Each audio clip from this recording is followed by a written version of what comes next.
Nature et conditions humaines. Bien le bonjour. Peu importe l'époque à laquelle on a vu le jour, cela en vient à nous affecter d'une façon ou d'une autre. On peut avoir confiance en la génétique, éprouvée par des millénaires d'évolution naturelle, où nos ancêtres issus d'une époque et un lieu particulier ont été elles et eux aussi habités par cette flamme qui en nous sommeille à ce jour, s'anime et parcourt le monde en quête d'éléments divers et variés. Si l'on en est à évoluer en cette ère-ci, en portant une mémoire collective, culturelle et une mémoire génétique, l'on est alors né en ce siècle, 21e de notre ère, ou le précédent, 2 siècles marqués d'atrocités humaines en tout genre, mais aussi d'espoir que l'on ne pourra jamais éteindre. Beaucoup de philosophes auront par le temps cherché à savoir si l'espèce qui est la nôtre est intrinsèquement bonne ou mauvaise. C'est un élément complexe à déterminer, mais l'on pourrait avancer que l'on n'est pas mauvais, on le devient, et cela est toujours relatif, dépendant par rapport à qui. De misanthrope, on peut devenir philanthrope, bien que cela semble de plus en plus rare en cet anthropocène, mais l'espoir est encore là. Si l'on considère à ce jour que l'être humain est mauvais, en n'oubliant jamais que rien n'est tout blanc ou tout noir, mais empli d'une foule de nuances, alors il faudrait s'interroger sur quoi ceci se base, pour savoir si cela est valable, toutes époques confondues ou non. Il est évident que l'on ne peut reculer si aisément dans le temps, à tout le moins physiquement. Il est une autre évidence qui est celle que si d'une manière ou d'une autre, l'on pense que notre espèce est mauvaise, ce n'est pas assurément tous les individus, mais certaines ou certains d'entre nous plutôt que l'ensemble. Je me répète ici, l'on ne n'est pas mauvais, on le devient. Il est peut-être vrai que des individus auront évolué en de personnes méchantes, aigries ou autres. Il est cependant incontestable qu'il existe de splendides personnes parmi l'espèce humaine. Cela veut donc dire que l'on peut toutes et tous le devenir. Alors quoi penser? À plus de 8 milliards d'âmes humaines évoluant sur cette planète, il peut être ardu que de se prononcer sur la question. Ce texte n'aura pas prétention à y répondre fermement, mais en bout de ligne, il en reste que parmi la multitude, bonnes ou moins bonnes personnes, il y a le plus souvent de louables intentions au départ, malgré des actes parfois atroces, commis par des membres de notre espèce. Le problème pourrait être d'ordre civilisationnel, de la manière dont on décide collectivement et individuellement de s'organiser dans le politique et l'économique. Le politique étant tout ce qui concerne la vie de la communauté d'individus libres et autonomes, et l'économique, la manière dont on administre la maison, de la plus petite échelle à la plus grande, étant notre mère, Gaïa, les deux, politique et économique, pris dans un sens littéral, radical.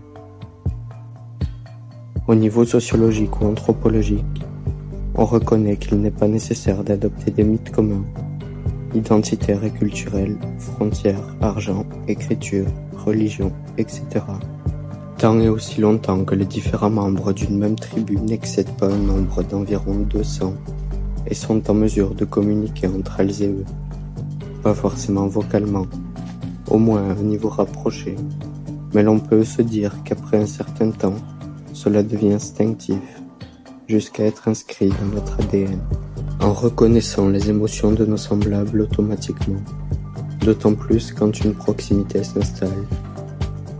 Le système actuel, mené par des individus déconnectés que l'on nomme oligarques ou plutocrates, qui aura appris, et surtout dans le siècle dernier, à utiliser, à mettre à profit les forces et faiblesses humaines, parvient à exercer une emprise plus ou moins grande sur nos vies, par l'éducation, le travail, le divertissement et la manière dont on interagit et avance au quotidien, avec des principes qui nous sont dictés par une élite s'étant approprié tous les codes. Toutefois, prendre le pouvoir sur nos vies est loin d'être impossible et même plus que désirable. L'on a toutes et tous une, ou plutôt des expériences singulières avec le système. L'on en retire certaines analyses qui seront subjectives, et qu'il nous incombe de confronter si l'on ne veut pas stagner. Comme on peut dire, quand tout va pour le mieux, l'on est poussé à l'immobilisme, à ne pas faire évoluer notre quotidien en prenant des risques car cela ne rapporterait pas à première vue. Quand tout va au plus mal, l'on est poussé à évoluer, à innover pour sortir d'une situation ou une autre. Une personne qui n'aura connu que le luxe, la subsistance sans avoir levé un doigt, ne sera pas aussi évoluée d'un point de vue global qu'une autre qui aura connu les affres de ce système et qui aura eu à se lever pour préserver sa vie. En soi, l'âge n'est pas un déterminant de quoi que ce soit. La condition immédiate, directement affectée par le système unique et global qui s'est imposé il y a à peine une fraction de seconde à l'échelle cosmique de l'univers, nous montre, avec les quelques individus qui le tiennent à bout de souffle, qu'il nous faut changer de paradigme. Pour cela, il nous faut apprendre à faire fi de la condition immédiate, voir plus loin que le simple temps présent, alors que nous sommes des animaux quantiques. Écoutons nos besoins naturels, proprement humains, ceux qui en nous ne demandent qu'à vibrer aux plus hautes fréquences, avec amitié, amour, spiritualité et toutes les valeurs et principes que l'on peut incarner.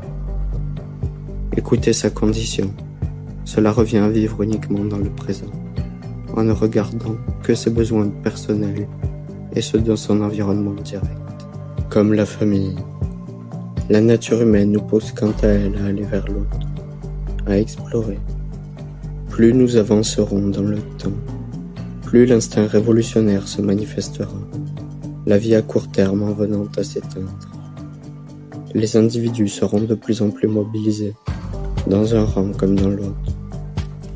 Il faudra s'attendre de la résistance, malgré l'inclusivité de nos projets et leur caractère naturel, car notre espèce est touchée par de nombreux biais, celui de la confirmation, de l'idéologie, de l'aversion à la perte et autres.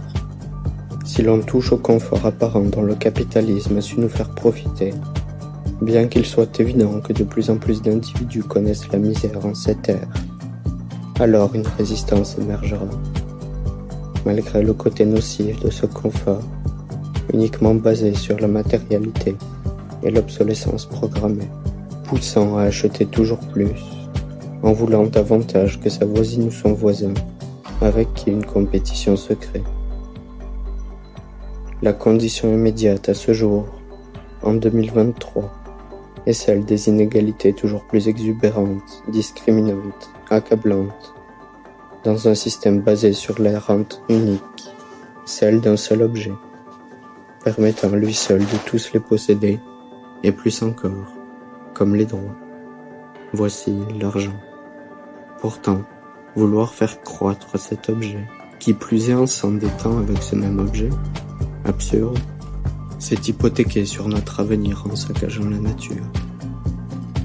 En plus de détruire honteusement les magnificences de Mère Nature, un acte grave, l'humain s'attaque à sa nature.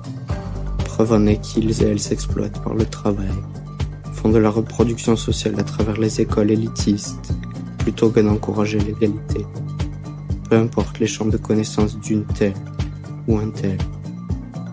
Élisent des individus pour décider à leur place d'éléments cruciaux, remodèlent l'histoire à leur convenance selon la nation, etc.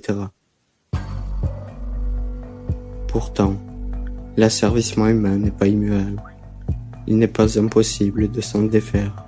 Au contraire, il s'agirait de réaliser entre autres qu'en tant qu'individu, notre rapport à la société, plus ou moins valorisé, dépend toujours d'autrui d'une certaine manière. C'est parce qu'elle ou lui a dit ou fait cela que l'on agit aujourd'hui de la sorte, de manière subjective, mais grâce à une personne ou plusieurs au départ, selon la proximité avec cette personne ou ce groupe. Comme disait Isaac Newton, je n'aurais jamais vu aussi loin si je n'étais pas assis sur les épaules de géants. Géants non pas au sens littéral, bien sûr, faisant mention de brillants scientifiques avant lui, comme Kepler, Galilée, Copernic, De Vinci et d'autres. En somme, en tant qu'individu, il nous faudrait agir conformément à nos propres valeurs et principes éthiques et moraux pour les mettre en application, et ce indépendamment d'une forme d'autorité comme l'État. La religion peut quant à elle apporter des voix également, et il ne s'agirait pas d'en dénigrer tous les aspects, dont on doit la plupart du négatif à partir du Moyen-Âge. Lorsque les moines et les scribes sont les seuls à détenir la connaissance de la Bible et imposent leurs idéologies. Il s'agit là aussi d'en retourner aux racines, d'être radicales et radicaux pour permettre un changement sociétal positif de voir le jour. Il est déjà là, à l'horizon, depuis longtemps entamé, et nous devons nous en saisir, maintenant, dans le présent. Merci, et au revoir.